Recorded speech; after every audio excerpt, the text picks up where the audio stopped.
हिंदी का 2 चैप्टर हो चुका है, श्रम विभाजन और जाति प्रथा, आए 20 के दांत। आज है तीसरा चैप्टर, पाठ 3, जिसका नाम है भारत से हम क्या सीखें। ठीक ना। तो भारत से हम क्या सीखें, ये जो है एक तरह का भाषण है। भारत से हम क्या सीखें, यह एक भाषण है और इसका लेखक है फ्रेडरिक मैक्स मुलर जी। फ्रेडरिक मैक्स मुलर जी। देखिए क्वेश्चन पूछता है भारत से हम क्या सीखें, पाठ का लेखक कौन है, तो आप कहिएगा मैक्स मुलर। क्या नाम है इसका, मैक्स मुलर जी। और देखिए क्वेश्चन ये भी पूछता है भारत से हम क्या सीखें। देखिए भारत में एक ट्रिक जैसे याद रखिएगा, भारत में खाली भाषण ही होता है, ठीक ना, बहुत से भारत बहुत से भाषण, यानी कि भारत से हम क्या सीखें गद्य पाठ कौन सी विधा है, गद्य की कौन सी विधा है, तो आप कहिएगा भाषण। ठीक ना, 1 मार्क का वो पूछता है ऑब्जेक्टिव। अच्छा, यदि ये क्वेश्चन पूछ दे आपको कि मैक्स मुलर का पूरा नाम क्या है, बहुत बार पूछ चुका है कि मैक्स मुलर का पूरा नाम क्या है, तो आप कहिएगा फ्रेडरिक मैक्स मुलर। क्या बोलोगे भाई, फ्रेडरिक मैक्स मुलर बोलोगे ना। हाँ, पूरा नाम कई बार पूछ भी चुका है। तो फ्रेडरिक मैक्स मुलर जी हो गया आपका, मैक्स मुलर जी का पूरा नाम। देखिए इनके बारे में जो अब चर्चा करेंगे लेखक के बारे में। देखिए मैक्स मुलर जी विश्व विख्यात विद्वान है, बहुत सारे देश इन्होंने घुमाए, पूरा विश्व में ये विख्यात है, एक आध गो देश नहीं भाई, बहुत सारे देश। हाँ, विश्व विख्यात विद्वान है ये। कौन, तो फ्रेडरिक मैक्स मुलर जी। यदि इसके जन्म की बात की जाए, मैक्स मुलर जी के जन्म की यदि बात की जाए, तो इसका जन्म हुआ 6 दिसंबर 1823 ईस्वी में। यानी मैक्स मुलर जी का जन्म हो गया आपको 6 दिसंबर 1823 ईस्वी में। कहाँ पे, तो जर्मनी में हुआ था, जर्मनी में। तो जर्मनी में एगो डेसाउ नामक जगह है, तो डेसाउ नगर भी कह सकते हैं, नगर शहर। तो डेसाउ में ही इसका जन्म हुआ था, जर्मनी के डेसाउ नगर में। तो यानी मैक्स मुलर जी का जन्म हो गया 6 दिसंबर 1823 ईस्वी को जर्मनी के डेसाउ नगर में। और यदि इसके पिताजी का यदि बात किया जाए, तो देखिए इनके पिताजी का यदि बात की जाए, तो पिता का नाम था विल्हेम मुलर। पूछ देगा क्वेश्चन, यदि पूछता, पूछ देगा, क्या पूछता है मेरे भाई, क्या पूछेगा कि फ्रेडरिक मैक्स मुलर के पिता कौन थे, या मैक्स मुलर के पिता कौन थे, तो आप कहिएगा विल्हेम मुलर। कौन था, विल्हेम मुलर। जानते हो जब मैक्स मुलर जी 4 साल के थे, मतलब बहुत नन्हा सा बच्चा था, जब 4 साल के थे तो उनके पिताजी का मौत हो जाता है, मृत्यु हो जाता है। तो अब समझ सकते हो आपकी जब किसी घर के मेन गार्जियन की ही डेथ हो जाए, तो उस घर की स्थिति बड़ी दयनीय हो जाएगा। सेम वही कंडीशन हुआ मैक्स मुलर जी के भी साथ, कि जब मैक्स मुलर जी के पिता विल्हेम मुलर की निधन हुआ, तब मैक्स मुलर की आर्थिक स्थिति काफी दयनीय हो गया, मतलब काफी खराब हो चुका था। ठीक ना, क्या हुआ, काफी खराब। लेकिन जानते हैं शिक्षा दीक्षा बाधित नहीं हुआ, पढ़ाई लिखाई जो था उसका कभी बाधित नहीं हुआ, मतलब पढ़ाई लिखाई उसकी स्टार्ट ही रही, मतलब चलते रहा। तो यही वही चीज हमने लिखा है। देखिए मैक्स मुलर के जन्म के 4 वर्ष के बाद जो है ना, मतलब विल्हेम मुलर जी का निधन हो गया। ठीक ना। तो देखिए ये बड़ी विल्हेम मैक्स मुलर जी बड़ी होनहार थे। बचपन में ही इन्होंने संगीत, ग्रीक और लैटिन भाषा, संगीत ग्रीक और लैटिन भाषा, संगीत ग्रीक और लैटिन भाषा में निपुण हो गए थे, मतलब कि संगीत का भी ज्ञान हो गया था, लैटिन का भी ज्ञान हो गया था, और ग्रीक भाषा का भी ज्ञान हुआ था। और भाई ज्ञाने तो नहीं हुआ था, जानते हैं लैटिन भाषा में कविता भी लिखना शुरू कर दिया था। अब बताइए, लैटिन भाषा में बचपन में ही लैटिन भाषा में इन्होंने कविता भी लिखने लगा था। अब पूछ देता है क्वेश्चन पूछ देगा आपको कि मैक्स मुलर जी का पिता कौन थे, तो आप कहिएगा विल्हेम मुलर के। पूछेगा क्वेश्चन कि विल्हेम मुलर की मृत्यु कब हुई थी, तो आप कहोगे कि जब मैक्स मुलर 4 वर्ष के थे। ठीक ना।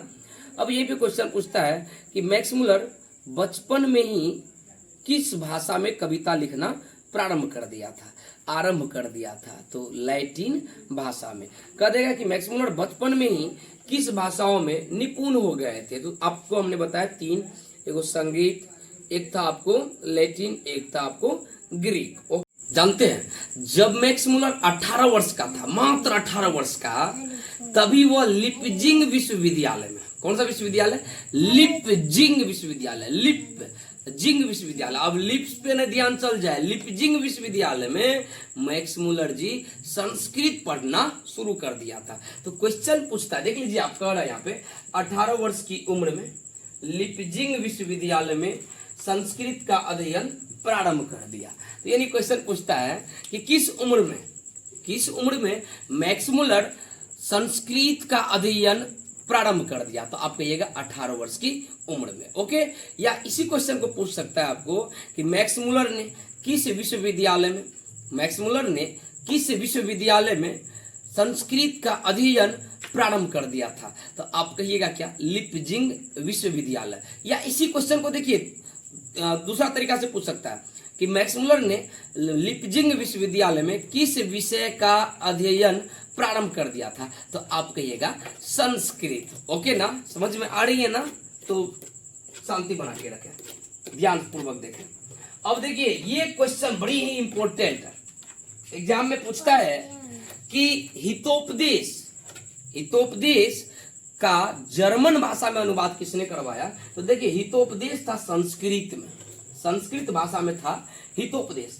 एग्जाम में पूछ देता है, ये संस्कृत में था, लेकिन मैक्स मुलर जी क्या किए, इस हितोपदेश को जर्मन भाषा में अनुवाद कर दिया। कठ और कैन, ये दो जो उपनिषद भी था, कठ और कैन, इनको भी उन्होंने क्या किया? जर्मन भाषा में अनुवादित कर दिया। मेघदूत जो है, इसका लेखक थे कालिदास। तो कालिदास इसको संस्कृत में लिखे थे, लेकिन मैक्स मुलर जी इस मेघदूतम को भी जर्मन भाषा में अनुवादित कर दिया। तो क्वेश्चन यदि पूछ दिया जाए आपसे कि हितोपदेश का जर्मन भाषा में अनुवाद किसने करवाया, तो आप कहना कौन? मैक्स मुलर जी। और उसके बाद यदि पूछ दिया जाए कठ का जर्मन भाषा में अनुवाद किसने करवाया, तो आप कहना मैक्स मुलर जी। उसके बाद यदि केन उपनिषद के बारे में यदि पूछ दिया जाए कि केन उपनिषद का जर्मन भाषा में अनुवाद किसने करवाया, तो क्या बोलोगे आप भाई?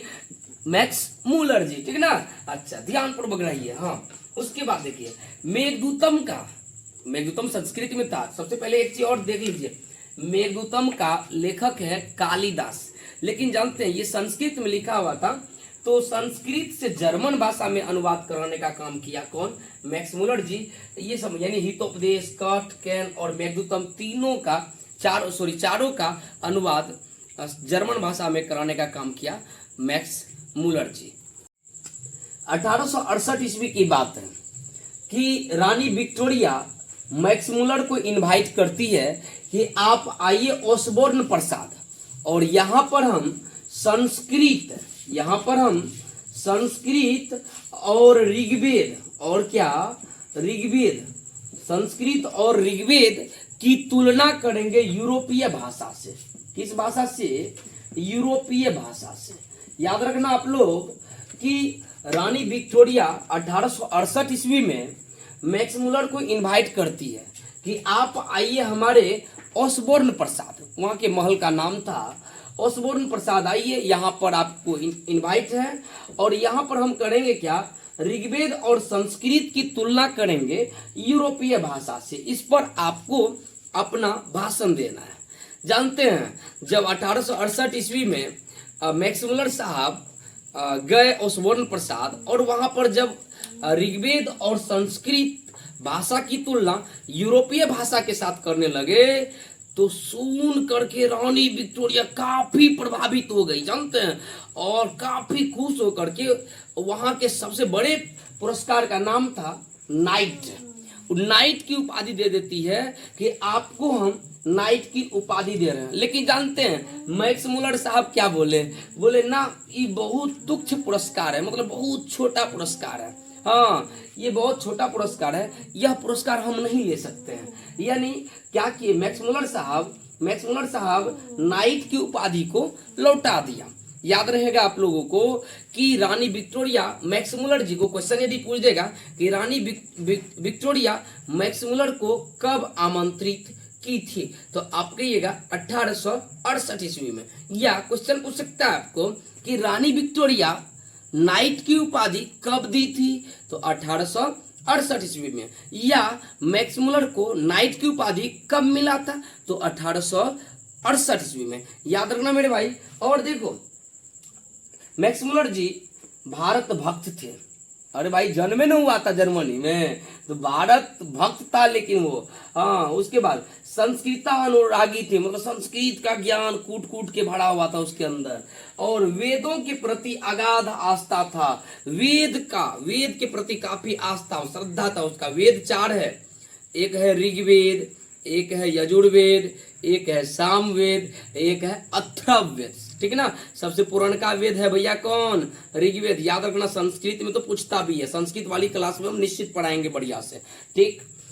अब देखिए और बहुत सारी क्वेश्चन है, पूछ देता है। जैसे मैक्समुलर कहे थे वैदिक तत्व ज्ञान को, मैक्समुलर जी वैदिक तत्व ज्ञान को मानव सभ्यता का मूल स्रोत कहा था। यानी मैक्समुलर जी कहे थे कि वैदिक तत्व ज्ञान, मैक्समुलर जी के अनुसार वैदिक तत्व ज्ञान को मानव सभ्यता का मूल स्रोत कहा जाता है, ठीक ना। तो क्वेश्चन यदि आपसे मेरे भाई पूछ दे, क्या पूछेगा, देखिए कि वैदिक तत्व ज्ञान को क्या कहा जाता है, तो आप कहिएगा मानव सभ्यता का मूल स्रोत।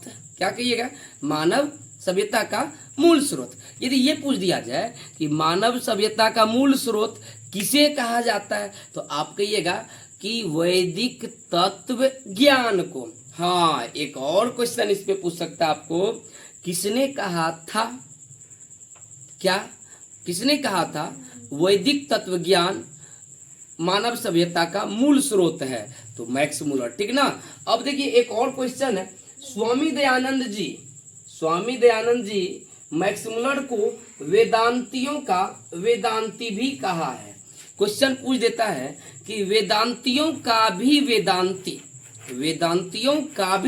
वेदांती किसे कहा जाता है, तो मैक्समुलर को। अब यहाँ पे एक और क्वेश्चन आती है, देखिए भाई ये सब बिहारिया बोर्ड में तो गारंटी ये पूछबे करता है। हाँ देखिए पूछ देगा क्वेश्चन आपसे कि स्वामी दयानंद ने वेदांतियों का भी वेदांती किसे कहा, तो आप कहिएगा किसको, मैक्समुलर को। याद रहेगा ना भैया। गौर कि कह रहा है कि भारत गांवों में बसता है, भारत गांव में बसता है। आज के लोग जो विदेशी आते हैं भारत, तो वो कलकत्ता बम्बई मद्रास घूम के इधर उधर टुकुर टुकुर देख के चल जाते हैं। अरे यार गांव आके देखो ना, तब ना भारत माता की ओरिजिनल दर्शन हो जाएगी आपको। तो यानी क्वेश्चन यदि पूछ दिया जाए कि भारत माता कहाँ वास करती है, भारत कहाँ वास करती है, तो आप कहना कहाँ पे, गांव में। पूछता भी है क्वेश्चन बिहार बोर्ड में। भारत का गवर्नर जनरल कौन था, पूछ देगा क्वेश्चन आपको कि भारत का गवर्नर जनरल कौन था, तो आप कहिएगा वारेन हेस्टिंग्स। उसके बाद वारेन हेस्टिंग्स को वाराणसी के पास 172 दारिस नामक सोने का सिक्का मिला था। याद रखिएगा, पहले क्वेश्चन यदि पूछ दिया जाए कि वारेन हेस्टिंग्स कौन था, तो आप कहिएगा भारत का गवर्नर जनरल, ठीक है ना। कौन था, भारत का गवर्नर जनरल। या पूछ देगा कि भारत का गवर्नर जनरल कौन था, तो आप कहिएगा वारेन हेस्टिंग्स। तो वारेन हेस्टिंग्स को कितने सोने का सिक्का मिला था, 172। देखिए दारिस का मतलब होता है प्राचीनतम सोने का सिक्का, प्राचीनतम बहुत पुराना वाला सोने का सिक्का को ही कहा जाता है क्या, दारिस।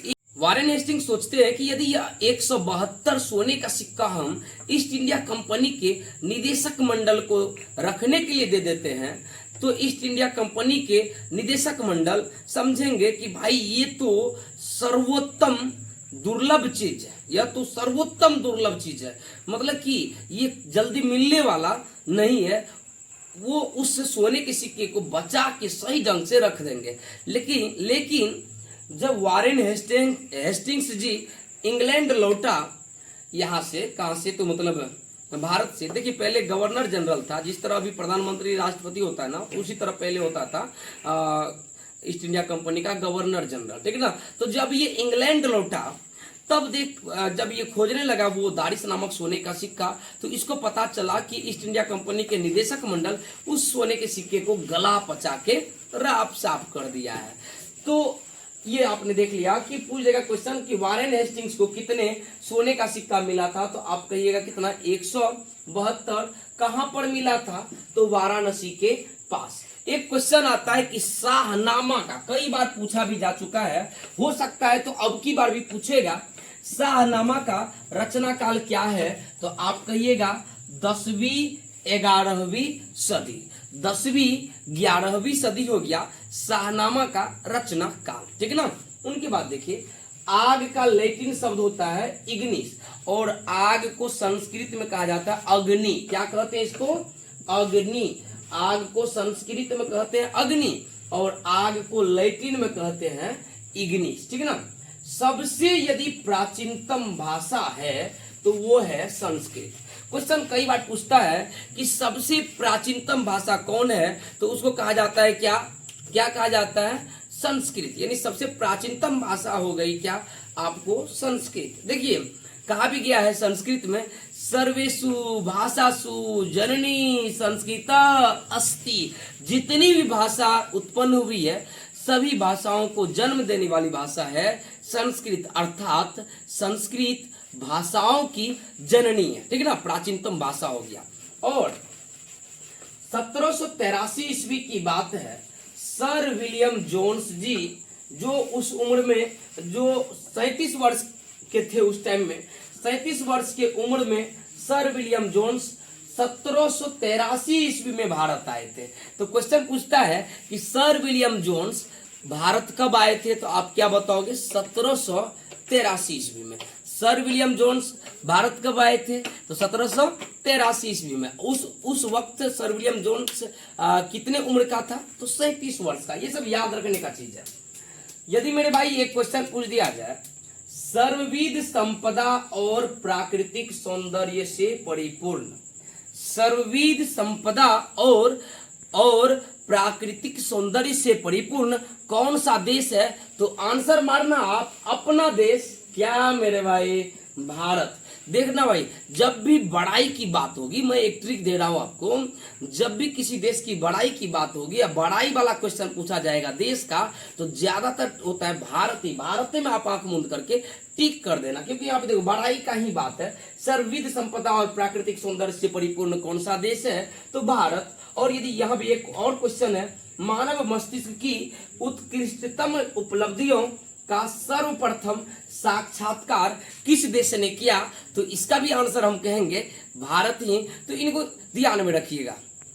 क्वेश्चन यदि पूछ दे आपको कि हकर्स कौन थे, हकर्स कौन थे, तो आप कहिएगा वनस्पति वैज्ञानिक। यानी वनस्पति वैज्ञानिक कौन थे, तो हकर्स कौन थे, तो वनस्पति वैज्ञानिक। देखिए बिहार बोर्ड है, क्वेश्चन को उल्टा पुल्टा के पूछ सकता है, तो इसलिए वीडियो को ध्यान पूर्वक देखिए, एक कॉपी कलम निकाल लीजिए, इसको नोट भी करते जाओ, ठीक ना। अच्छा, फिर यदि इसी तरह क्वेश्चन पूछ सकता है कि जंतु वैज्ञानिक कौन थे, तो आप कहिएगा श्री हेकल। श्री हेकल जो है ये जंतु वैज्ञानिक थे, ठीक है ना। तो यानी कहेगा श्री हेकल कौन थे, तो जंतु वैज्ञानिक, ठीक है ना।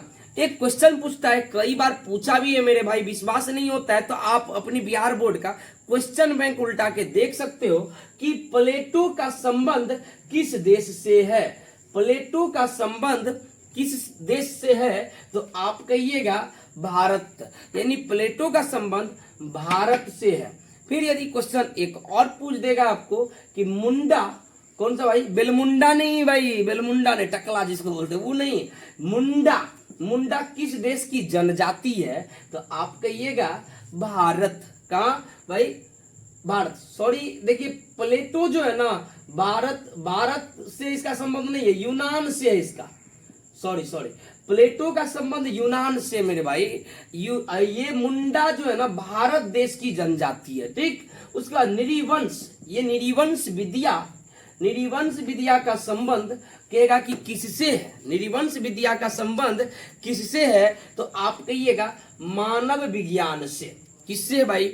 मानव विज्ञान से। क्वेश्चन यदि आपको पूछ देता है कि सबसे प्राचीनतम भाषा कौन है, तो आपको हमने पहले ही वीडियो में बता चुका है संस्कृत, और संस्कृत भाषा के साहित्य का विस्तार लगभग 3000 साल पहले हो चुका है। हाँ, संस्कृत भाषा के साहित्य का विस्तार आज नहीं 3000 साल पहले का है, ठीक है ना।